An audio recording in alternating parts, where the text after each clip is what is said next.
Olá, professor. Meu nome é Ricardo Melani, eu sou autor da obra Diálogo, Primeiros Estudos em Filosofia.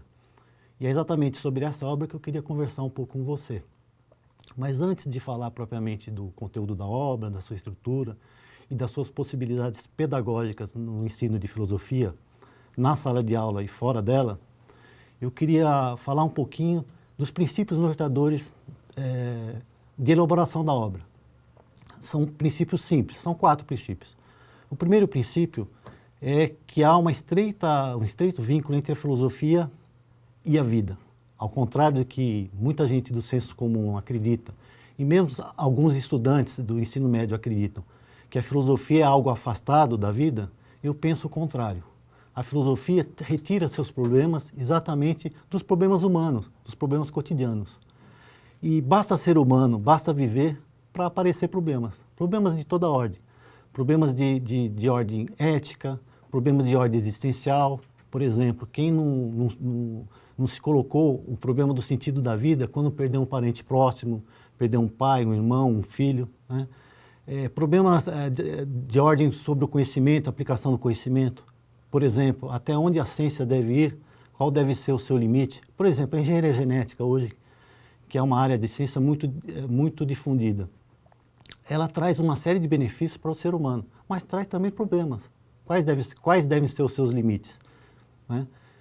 Problemas de ordem estética, por exemplo, hoje há uma discussão muito intensa sobre as pichações, principalmente aqui em São Paulo, sobre se a pichação é manifestação artística ou não, ou se é só apenas uma manifestação política.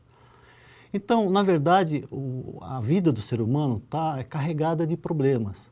Ora, a filosofia reflete sobre esses problemas humanos.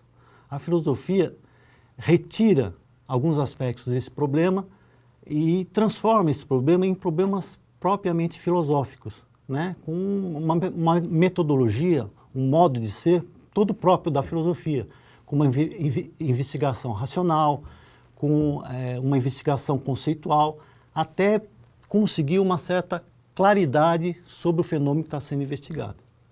Então, a primeira ideia é esse vínculo. E se existe mesmo esse vínculo entre a filosofia e a vida, esse vínculo tem que estar presente no livro didático e tem que estar presente na sala de aula. Essa é a primeira ideia que eu queria deixar clara para vocês. A segunda é que é muito importante a história da filosofia, é muito importante a tradição no ensino da filosofia.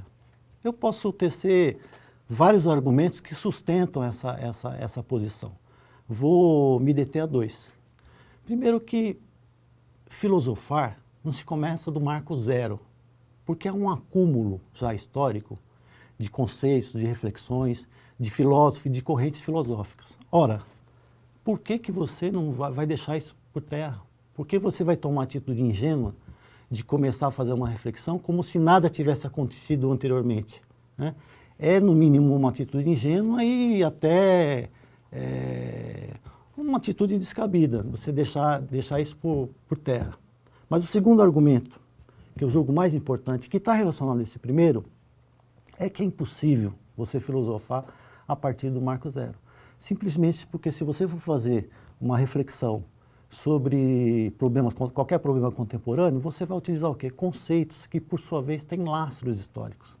Tem uma razão de ser já, os sentidos historicamente estabelecidos. Se você trabalha com esses conceitos, é muito melhor que você saiba quais são esses sentidos. Vou dar um exemplo. Digamos que eu faça uma reflexão sobre os direitos humanos, uma reflexão contemporânea. Ora, a reflexão vai ser muito mais profunda, muito mais consequente, se eu me reportar a certos sentidos que estão na origem desse conceito, na origem moderna desse conceito. Se eu me referir, por exemplo, aos iluministas, se eu me referir, por exemplo, aos justnaturalistas, a Rousseau, a Locke e assim por diante. É possível fazer reflexão sem reportar a tradição? É possível, mas fica uma reflexão filosófica frágil, pobre, né? A terceira ideia que eu queria ressaltar, que norteou a elaboração do livro, é que, apesar de que a história da filosofia deve estar contemplada na obra didática, ela não pode ser apresentada de maneira descritiva, fria, com uma sequência uma sequência de filósofos e de correntes filosóficas. Se for apresentado dessa maneira, vai reforçar essa ideia de que a filosofia não tem nada a ver com a vida. Quer dizer, é como se a filosofia fosse o ensino de uma língua morta. Não tem nada a ver com a vida do aluno. Vai afastar o aluno, né? Então, é preciso, além da história da filosofia, da tradição, que a obra contemple o quê? O estímulo ao filosofar. E o estímulo ao filosofar está ligado a dois aspectos. Um, a que o aluno perceba que as filosofias têm uma relação entre si, uma relação lógica. Elas funcionam através de problemas. Esses problemas, uma filosofia, um filósofo tenta resolver, por sua vez abre outros problemas e assim por diante. Quer dizer, há uma dinâmica da filosofia. É importante que o aluno perceba isso. E mais importante ainda do que isso, é que o livro didático, que é a sala de aula, contemple o quê? Reflexões contemporâneas. Reflexões que têm a ver com a vida, com o entorno do aluno, que tem a ver com o imaginário do aluno e tem a ver com a realidade da sociedade em que ele vive, do mundo que ele vive. Essa, então, é a terceira ideia que norteou a elaboração do livro. A quarta ideia é que, talvez mais importante do que desenvolver esse ou aquele conteúdo, mais importante do que o aluno saiba sobre o que disse, por exemplo, Kant, ainda que seja importante que ele saiba o que disse Kant, mais importante do que isso, é que ele desenvolva competências, habilidades que são inerentes à história da filosofia, que são inerentes ao filosofar. Competências, por exemplo, como a capacidade de leitura e de elaboração de textos filosóficos. Competência como, por exemplo, o desenvolvimento da capacidade lógico-argumentativa, ou a capacidade de o aluno utilizar conceitos de filosofia que foram aprendidos em outras áreas. Ou seja, isso é uma conquista muito importante. Talvez a coisa mais rica do ensino de filosofia é o fato de que o aluno internalize essa conquista. É o fato de que o aluno consiga, então, levar para a vida, levar essa conquista para além da sala de aula, para além da escola, né? E utilizar na sua leitura do mundo, da sociedade e de si mesmo, né? Então, esses são os 4 aspectos que são importantes, são 4 ideias norteadoras da obra. Visto isso, então, agora eu queria mostrar para vocês como que essas ideias ganharam vida na obra, né? Como que a obra, então, foi estruturada, não só estruturada, e como o seu conteúdo também, como isso dá vida a essas ideias. Então, eu vou passar agora a falar um pouquinho da estrutura da obra. Bom, nesse slide que vocês têm na tela, há um escrito dizendo o seguinte: essa obra é composta por uma introdução e 18 capítulos distribuídos em 3 unidades. Ela foi concebida e estruturada para facilitar a conversa com a filosofia e aproximar os alunos dos principais temas filosóficos, sem perder de vista a sua perspectiva histórica. Então, a obra ela é estruturada com um capítulo introdutório e 3 unidades. Cada unidade tem 6 capítulos, né? Então, a introdução quer dizer, o primeiro capítulo, o capítulo introdutório, já coloca o problema da relação da filosofia e da vida. Porque é um capítulo que tenta, por um lado, ressaltar essa relação a partir do imaginário do aluno, a partir da vivência do aluno, né? Aproximar, então, o aluno à filosofia. E também destacar alguns aspectos principais que são características do refletir filosófico, né? Então, são as primeiras noções, a primeira aproximação em relação à filosofia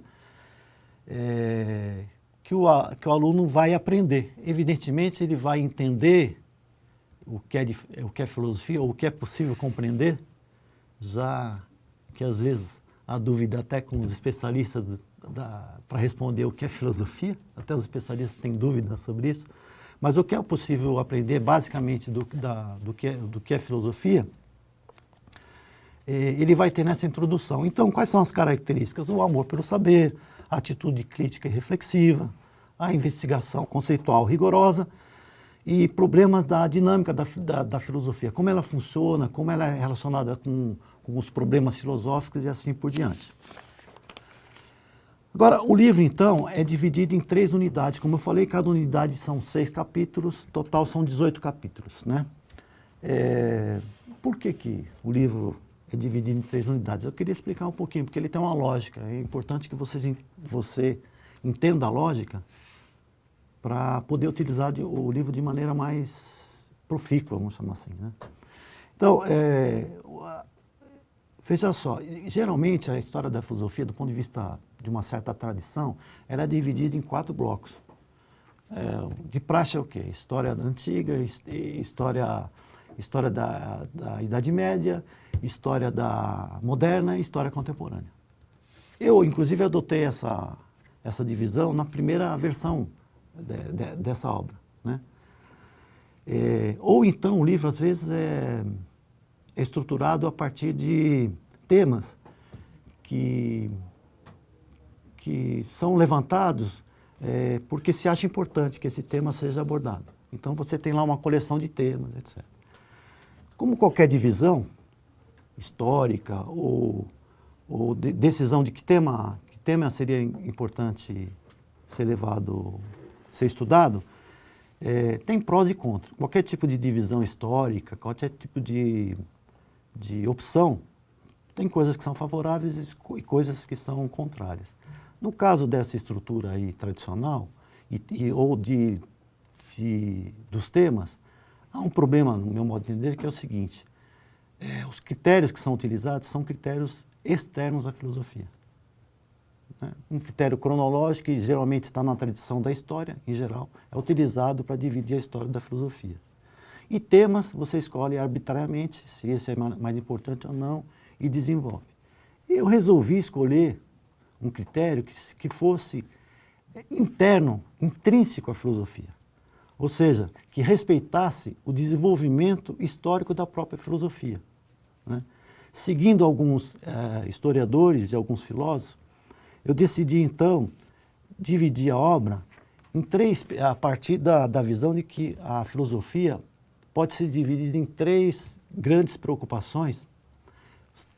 Quer dizer, os períodos, então, eles são estabelecidos a partir de qual é o foco principal de atenção da filosofia, qual é o centro de reflexão. Então, na história da filosofia, você tem um primeiro período, que você pode chamar de metafísico, que trata da ontologia, que trata da questão do ser, né? Que trata das coisas que existem, que pergunta sobre as coisas que existem, que está na origem da filosofia e vai estar mais ou menos até o século XVI. O que é isso? Qual a sua essência? Quais são os princípios mais gerais da realidade? E assim por diante. Existe ou não um ser supremo? E assim por diante. A questão do ser, a questão da existência, a questão dos princípios mais gerais, são focos centrais desse período. E assim, esse período está representado no livro, na unidade número 1. O segundo período seria o período epistemológico. É um período no qual os pensadores começam a refletir como maneira, não significa que eles só refletiam sobre isso, mas é algo característico do período, algo central, a reflexão sobre o conhecimento, né? Sobre a epistemologia, ou seja, quais são os limites e as possibilidades do conhecimento. Então é um período onde você tem diversos pensadores, por exemplo, do racionalismo, por exemplo, do empirismo, ou da filosofia crítica. Você tem, então, Descartes, você tem Leibniz no racionalismo, você tem, no empirismo, você tem Locke e outros. E na filosofia crítica você tem Kant. Então são filósofos que se preocupam, como questão central, o conhecimento, sobre o conhecimento. Nesse período também, como um foco, um segundo foco de atenção, nós temos a política. Por quê? Porque muitos desses filósofos, como Locke, Hobbes, Rousseau, eles, além de refletirem sobre o conhecimento, né, sobre o que é conhecimento e quais são os seus limites e capacidades, eles refletiram também sobre questões políticas, né, sobre a concepção de Estado, sobre os direitos e assim por diante. Então, nessa segunda unidade, você tem temas ligados tanto ao conhecimento quanto temas ligados à política. E o terceiro movimento, então, na história da filosofia, a partir dessa ótica que eu estou expondo para vocês, está ligada à virada linguística. Ou seja, é um período conhecido como semântico hermenêutico. E aí eu queria deixar claro que essas mudanças de foco de atenção não são feitas de maneira aleatória, mas tem uma lógica interna. Essa que é a questão, né? Da atenção dada à preocupação ontológica, o que é isso, o que é aquilo, passou-se a preocupação de conhecimento. Por quê? Porque se percebeu que antes de perguntar sobre o que existe, sobre o que é e qual a sua essência, é preciso saber o que o ser humano pode conhecer. Qual é o limite, o conhecimento humano pode atingir o quê? Então você veja que é uma pergunta, do ponto de vista lógico, anterior ao que é. Antes de saber sobre o que é, a coisa que existe, eu tenho que saber sobre o que eu posso conhecer. Ora, a terceira virada, que é a virada linguística, os pensadores perceberam que antes mesmo de saber o que é, e antes mesmo de saber o que eu posso conhecer, eu tenho que saber qual o sentido daquilo que eu afirmo e daquilo que eu penso. É pressuposto lógico eu saber isso antes, para saber como é que eu transmito o conhecimento e assim por diante. Então, essa virada responde a essa problemática. As filosofias contemporâneas, elas estão, muito embora elas sejam diferentes, elas têm vínculos de um certo campo em comum. Todas estão perguntando, por exemplo, sobre o sentido. A fenomenologia está perguntando sobre o sentido. A hermenêutica está perguntando sobre o sentido. A filosofia analítica está perguntando sobre o sentido. E mesmo o existencialismo sobre o sentido da vida e do ser humano e assim por diante. A partir desse entendimento, dessas três maneiras de entender a história da filosofia, esses três períodos, é que o livro foi dividido. Foi dividido em unidade 1, cujo título é a pergunta "O que é?", que trata desse primeiro período. Então, nesse capítulo, que é o capítulo, vamos chamar assim, ontológico, metafísico, está sendo trabalhado o quê? O ser, a ética, os valores humanos, a realidade e o mundo suprassensível, a essência e o conhecimento de causas, a felicidade e a busca da paz interior, a ideia de ser supremo e a filosofia cristã, né? Na segunda unidade, que tem o título de outra pergunta, que é o que podemos conhecer, né? O que vai se abordar nessa? O racionalismo, a busca do conhecimento verdadeiro, o empirismo, a filosofia crítica de Kant, a sociedade moderna e os direitos humanos, o conceito de Estado e o capitalismo, a liberdade. Na unidade número 3, que também tem o título, uma outra pergunta, é qual é o sentido das coisas? Correspondendo então ao período histórico que é já exposto aqui para vocês. Quais são os temas tratados? Pensamento e sentido, lógica e argumentação, consciência e existência humana, conhecimento científico moderno e contemporâneo, relação entre indivíduo e sociedade, o conceito de tempo. Então vocês vejam que há uma estrutura e tem uma certa lógica de estruturação que parte dessa divisão. Por motivos de desenvolvimentos próprios da filosofia, a gente organiza o livro em 3 unidades. E, por sua vez, os capítulos eles têm a ver com o tema central, geral, de cada unidade. Eles se desdobram em temas específicos, mas a partir desse tema central. Essa é a lógica, então, da estrutura do livro. Uma vez entendido isso, eu queria agora entrar, realmente falar um pouquinho do conteúdo e da estrutura da obra. Veja só, na tela vocês têm a abertura de uma unidade. No caso, a unidade 2, como vocês podem ver, o título é O que podemos conhecer, como eu já tinha dito. A abertura de unidade apresenta ideias e conceitos que serão abordados ao longo da unidade, relacionando-os às questões relevantes a respeito da existência humana ou da atualidade. Há ainda um sumário com o título e resumo das argumentações filosóficas, temas, problemas, tratados nos 6 capítulos da unidade.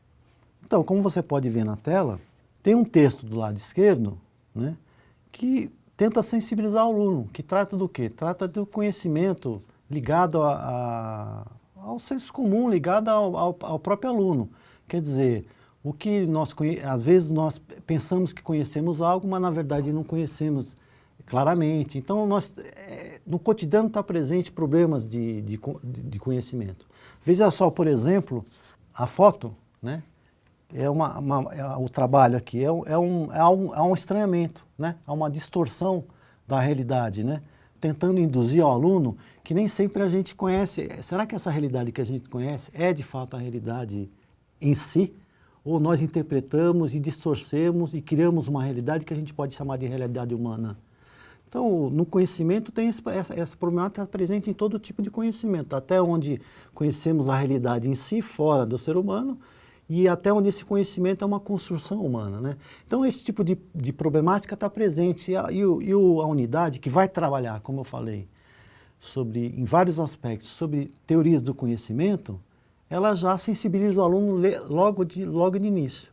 Mas não só sensibiliza, ela também tenta, toda abertura da unidade tenta o quê? Tenta fazer com que o aluno reflita, a partir do seu conhecimento, reflita sobre a problemática exposta. Então, no lado direito, vocês podem ver acima os capítulos, né?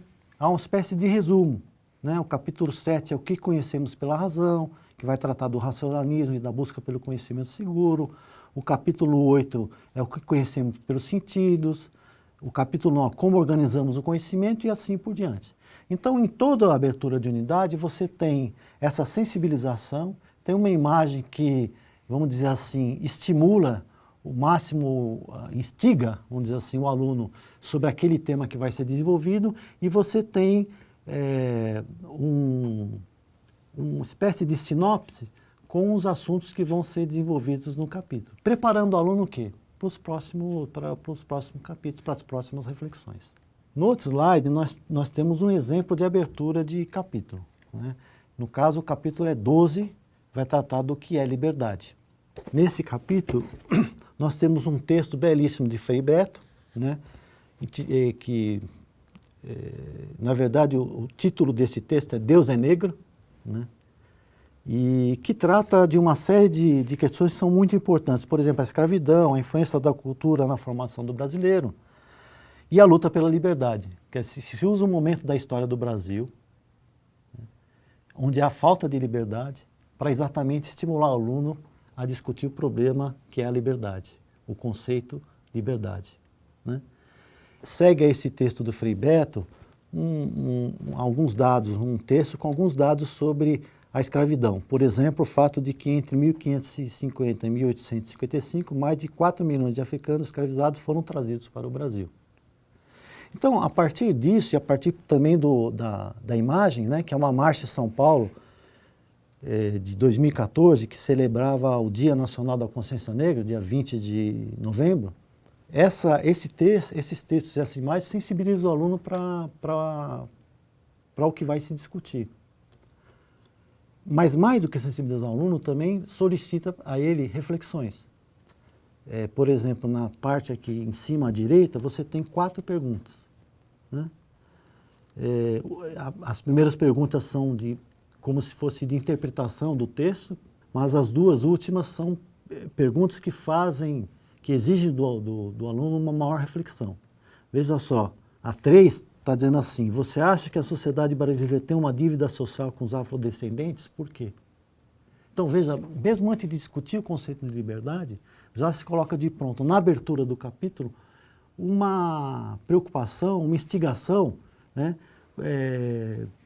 sobre um problema que está presente no Brasil, a partir de um fato histórico que é a escravidão, né? E também, logo em seguida, na pergunta 4, se pergunta o que é liberdade. Ora, nós vamos discutir o que é liberdade no capítulo, mas o aluno não parte do marco zero, ele já tem uma série de conhecimentos, ele tem algumas noções sobre liberdade. Qual é essa noção? Ele está estimulando, então, que ele traga à tona qual é o seu pensamento sobre liberdade. A partir então, a gente pode desenvolver conceitos propriamente filosóficos durante o capítulo, no transcurso do capítulo. Esse slide tem o seguinte texto. O texto principal é dividido em 2 partes. Na primeira, descobrindo a tradição, o tema do capítulo é estudado em uma perspectiva histórica, apresentando citações de textos originais para o contato com a tradição filosófica. Na segunda parte, outras perspectivas, elabora-se a polifonia da filosofia, isto é, são apresentadas outras opiniões sobre alguns conceitos e ideias abordados na primeira parte. Tais ideias podem opor-se a teses estudadas ou apenas afastar-se delas, estabelecendo um novo enfoque a respeito do tema. No caso, o exemplo que está sendo dado é da página 256, que é a primeira parte do texto, né? E a página 266, que é a segunda parte do texto principal. Bom, olha, esse tipo de abordagem é um diferencial, o diferencial da obra, e, na minha opinião, é muito importante que se tenha clareza disso e que se possa trabalhar de maneira consequente esse aspecto, né? Veja só, na primeira parte, então, você trabalha a história da filosofia, expondo de maneira argumentativamente um conjunto de posições sobre determinado tema, desse ou daquele filósofo, desse ou daquela corrente filosófica, né? Mas na segunda parte você tem como se fosse o contraditório, tem outros filósofos que abordam ou de outra maneira ou abordam mesmo em oposição àquela filosofia ou aquela concepção exposta na primeira parte. Além disso, essa segunda parte, no final dessa segunda parte, sempre é feito esforço de colocar problemas que são contemporâneos. Então, veja só, o aluno vê a história da filosofia, mas não vê a história da filosofia como se fosse algo morto, dissociado da sua vida, e também como algo, uma verdade, como algo fixo. É a verdade porque tal filósofo disse. Não, há o contraditório, há outro tipo de posicionamento, há outro filósofo que pensa de maneira diferente e que se contrapõe, né? E, ao mesmo tempo, ele faz reflexões contemporâneas, leva a reflexões contemporâneas, né?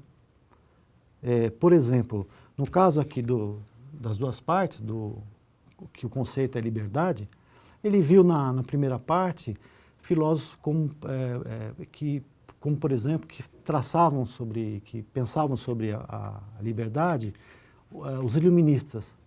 Por exemplo, ele vai estudar um pouco sobre a enciclopédia, como a enciclopédia registra a liberdade, o conceito de liberdade.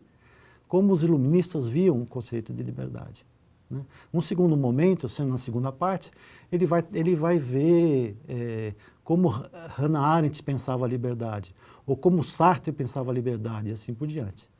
Ou seja, ele vai ter um conjunto de posições, às vezes próximas, às vezes distantes, às vezes se contrapondo, às vezes não.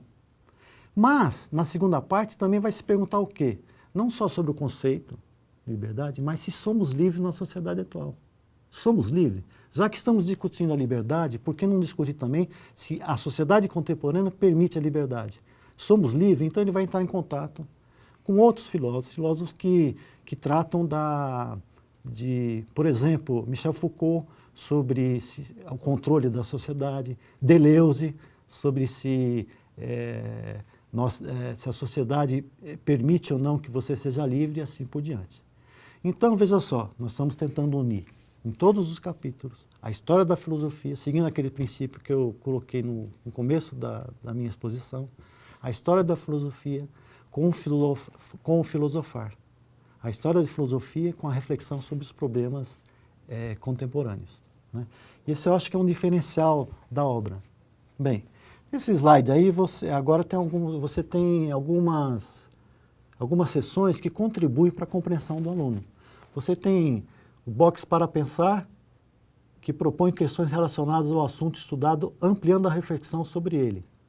Então veja só, professor, é muito comum você estar dando uma aula, estar trabalhando esse texto, mas antes de entrar propriamente nesse ou naquele assunto, você faz uma pergunta para o aluno.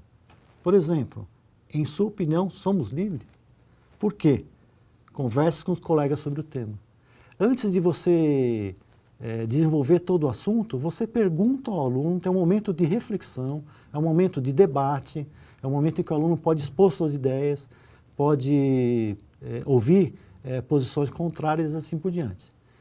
Então, é um expediente utilizado para promover a reflexão, para promover o debate e para preparar o aluno para discutir mais profundamente sobre o tema, né?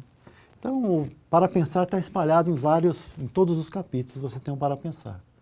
Depois você tem um box, box de biografia, que apresenta um breve resumo da trajetória intelectual dos filósofos estudados, com o objetivo de auxiliar a compreensão dos rumos reflexivos seguidos por eles. No exemplo, você tem um box de Sartre, né? A biografia. Note que está presente no texto, geralmente nesses boxes, eles não estão só dados pessoais, não tem só dados pessoais, nasceu em tal data, morreu em tal data, fez isso, fez aquilo, mas eles sempre tentam vincular de alguma maneira alguns aspectos conceituais trabalhados no texto. Tem uma parte, por exemplo, nesse box que fala, para Sartre, a capacidade de escolha seria a manifestação última da liberdade, característica fundamental da existência humana. Ora, isso foi tratado no texto e é reforçado, então, no box, como uma das coisas principais da filosofia de Sartre. Então, o box de biografia trata não só de aspectos de dados pessoais, que muito aluno gosta, né?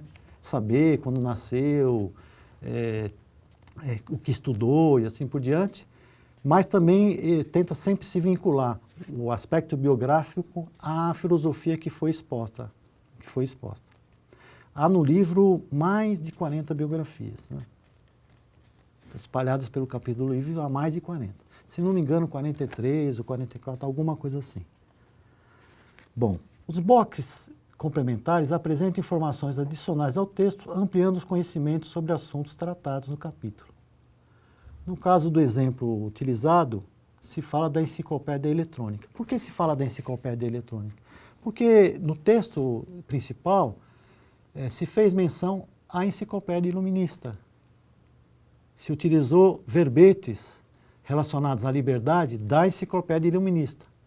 Então, você tem um box que fala sobre a origem da palavra enciclopédia, principalmente o sentido moderno, que está no iluminismo, que está exatamente na enciclopédia iluminista, mas também você fala sobre versões de enciclopédia, do que é enciclopédia, ou como hoje se entende enciclopédia. E hoje a maior utilização de enciclopédias é a utilização eletrônica. Então você atualiza isso, você novamente faz um vínculo entre o que está sendo estudado, algo relacionado ao século XVIII, com a realidade de hoje, a realidade contemporânea. Então, o livro também está permeado de box e tenta fazer isso, tenta fazer essa vinculação e tenta esclarecer sobre determinado assunto, conceito e assim por diante. Ou fato mesmo histórico e assim por diante. Na seção Palavra de Filó é uma seção muito importante, porque é uma maneira do aluno entrar em contato direto com o texto da tradição mais longo. Ele teve contato com citações, ele teve contato com a descrição do próprio texto, uma descrição argumentativa dos filósofos e das correntes filosóficas, mas agora ele tem um contato com um texto mais longo. No caso aqui do exemplo, é um texto de Sartre. Ele viu Sartre. Ele viu alguns conceitos de Sartre no texto principal desse capítulo. Então, agora ele vai poder ler diretamente Sartre. Isso é muito importante para ele tomar contato com a tradição, né? Mas, além do texto em si, você tem um conjunto aqui, uma espécie de glossário para os conceitos, para facilitar o aluno, né? Conceitos mais difíceis ou menos usuais para o aluno. Você tem aqui do lado direito, no canto, o conceito para si, né? Por exemplo. Ele lê isso aqui, facilita a sua leitura. Mas o principal aqui, além do texto, é o fato de que você tem perguntas que instigam a reflexão, que instigam, por um lado, a compreensão do texto e, por outro lado, a reflexão a partir do texto, aprofundamento da reflexão. Por exemplo, veja que na primeira pergunta está: explique a afirmação de Sartre do que o sujeito carrega nos ombros o peso do mundo inteiro. Então, aqui é o que? É ver se o aluno conseguiu entender aspectos da filosofia de Sartre. Na terceira pergunta, nós temos: partindo do existencialismo sartriano, em que medida alguém é responsável por sua vida? Você concorda com isso? Justifique. Então, já é uma reflexão de mais fôlego, porque além dele utilizar os conceitos que foram aprendidos de Sartre, ele mesmo tem que dar a sua opinião a partir desses conceitos. Ou seja, ele vai ter que aprofundar o grau de reflexão. Então, eu julgo que essa sessão é muito importante para isso, para entrar em contato com a tradição e para fazer com que o aluno reflita a partir dessa tradição. A gente sempre acha que todas as sessões são extremamente importantes, mas de fato a sessão atividades é uma sessão muito importante. Por quê? Porque a sessão atividade ela tem o propósito de estimular exatamente o desenvolvimento de capacidades e habilidades. Então, num primeiro momento, ela tem o propósito de fixar conceitos, né, que foram estudados. Isso está na primeira parte, sistematizando o conceito. Na segunda parte, aprofundando, as atividades são desenvolvidas para estimular um conjunto de habilidades e capacidades do aluno. Há um exercício que pergunta qual a diferença entre o conceito de poder desenvolvido por Foucault e o poder compreendido pela tradição. Veja só uma coisa, para o aluno responder e refletir sobre isso, ele tem que trabalhar com os conceitos aprendidos da tradição, mas fazer a relação com o conceito de Foucault. Veja como é um processo de elaboração e reflexão muito mais profundo.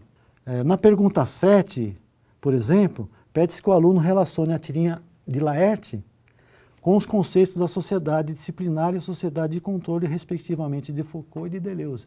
Olha só o que está se pedindo para o aluno. Está pedindo linguagens diferentes, por exemplo, uma tirinha do Laerte, com a concepção de dois filósofos, de Deleuze, né, e de Foucault.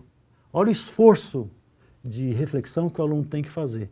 Para ele fazer isso, evidentemente, ele vai ter que desenvolver capacidades e habilidades que são inerentes ao filosofar, que é um dos aspectos centrais, como eu falei, uma das ideias norteadoras de todo o livro. Se o aluno faz isso constantemente, ele faz isso em todas as atividades, além das atividades envolvidas no transcurso do texto principal, se o aluno faz isso, ele vai desenvolver essas habilidades. E eu queria destacar ainda mais um aspecto dessa sessão de atividades, que é o exemplo da pergunta número 9. Essa pergunta solicita algo que está presente em todas as atividades. A elaboração do texto dissertativo, argumentativo, no caso sobre o tema as redes sociais trouxeram mais liberdade ou mais controle. É muito importante esse tipo de atividade. É muito importante que o aluno desenvolva texto argumentativo. É muito importante que ele desenvolva essa prática. Para ele desenvolver essa prática, ele tem que desenvolver um conjunto de habilidades. Escrever, trabalhar com os conceitos, afirmar determinados conceitos, perceber a relação desses conceitos, ter capacidade argumentativa, distinguir argumentos, perceber quando o argumento é falacioso, quando o argumento não é falacioso, estruturar como ele vai defender uma posição do ponto de vista dos argumentos, qual é o argumento principal, qual é o argumento secundário, e ter coerência no que escreve e assim por diante. Ele vai desenvolver necessariamente um conjunto de habilidades e a competência de se expressar adequadamente do ponto de vista filosófico e utilizar os conceitos filosóficos para outras áreas de atuação, né? Então, o trabalho com o desenvolvimento e elaboração de texto dissertativo e argumentativo é central como instrumento para desenvolver competências e habilidades. E por isso ele está presente em toda a obra. Todos os capítulos você tem uma proposta de texto, de elaboração de texto desse tipo. Além disso, como um plus, vamos dizer assim, a essa característica, esses textos geralmente seguem o formato de provas, por exemplo, do Enem, formato para que o aluno possa se ambientar a esses formatos, né? Ele faz a reflexão, mas ao mesmo tempo ele já está se ambientando nesses formatos. Ou seja, ele vai facilitar a sua vida quando ele for participar dessas provas, né? Então, se uniu o útil ao agradável aí. Tanto a forma tem um propósito de ser, quanto o conteúdo de desenvolver essas competências e habilidades. Há uma sessão também importante no final de cada unidade, que é a sessão ampliando. Na sessão ampliando, as propostas de trabalho com filmes e textos de diferentes gêneros ampliam a reflexão sobre os temas estudados, desenvolve a compreensão e leitura de diversas linguagens e a leitura filosófica de registros não filosóficos. Bom, aí você veja que no exemplo você tem proposta de leitura de um livro e exemplo que é um filme. Mas veja só que você não tem só indicação dessas duas obras, você tem indicação, mas também você tem uma parte que chama a atenção do aluno para determinados aspectos. Por exemplo, vamos ficar atento. Veja só, no caso do livro, ao personagem Ockham que desconstrói o edifício filosófico de Descartes ao desonorar seus conceitos.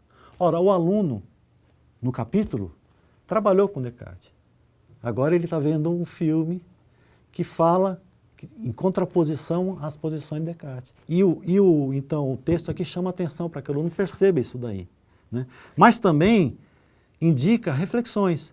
Por exemplo, na pergunta 2 dessa parte, tá, é possível fazer uma comparação entre a ingestão pelo personagem Descartes e a erva que ele consome, a razão e o método do filósofo, que consiste inicialmente em colocar em dúvida todo o conhecimento, justifique a sua resposta. Então, ele vai trabalhar alguns conceitos, o conhecimento da filosofia de Descartes, para ver uma outra coisa. E ele tem, então, que dominar, de alguma maneira, esses conceitos, para que ele possa fazer esse exercício, essa atividade. A mesma coisa pode ser dita na indicação da outra obra, que é um filme, Fahrenheit 451, um filme antigo, de 1966, aliás, um filme belíssimo, quem não viu, tem que ver, né? Ainda mais professor de filosofia, viu? Indico que veja. Veja só, aqui diz, vamos ficar atentos. A atmosfera um dos itens é a atmosfera de vigilância que naturaliza nas pessoas as necessidades de vigiar umas às outras e de delatar infratores. Olha, ele trabalhou já no texto sobre o controle da sociedade. Ele está fazendo uma reflexão agora a partir do que tem vínculo, entende? Na pergunta, por exemplo, 2, na indicação dessa obra, nós temos quais são as semelhanças entre a sociedade representada no filme e a sociedade contemporânea. A sociedade representada no filme de 1976, qual a relação que tem com a sociedade contemporânea em termos de controle social? Então ele também vai fazer uma reflexão contemporânea, mas a partir de uma obra contemporânea, porém muito antiga, né? Então, essa sessão ampliando, ela tá no final de toda a unidade e traz esse tipo de colaboração. Um pouco a indicação, um resumo do que a obra chama a atenção de determinados aspectos que o aluno deve perceber e, ao mesmo tempo, tem um conjunto de perguntas que faz com que ele reflita sobre a obra e faça relações conceituais e assim por diante. Bom, essa sessão é uma sessão que está presente também no final de toda a unidade. A sessão Enem Vestibulares de Concurso, são apresentadas questões do Enem, dos principais vestibulares de concurso do país, para testar conhecimento e se familiarizar com o formato das provas. O exemplo aí é da página 275. Bom, o próprio nome está indicando a sessão, né? Dedica-se a apresentar questões do Enem e dos principais concursos do país. Para que o aluno, qual é o objetivo? Para o aluno, primeiro, teste seu conhecimento. Em segundo lugar, se familiarize com o formato das provas, né? Bom, essas são as sessões, o conteúdo básico do livro. Eu espero que o livro possa se tornar um instrumento significante na sua ação em sala de aula, importante e eficaz, né? Mas também espero sugestões, porque eu acredito que toda obra didática, por excelência, é uma obra aberta. E a prova dos 9 é sempre a sala de aula. Então, eu aguardo sugestão de vocês para modificar, aperfeiçoar e mesmo suprimir determinadas partes para que eu possa aperfeiçoar o livro. Então, muito obrigado pela atenção e boa aula a todos.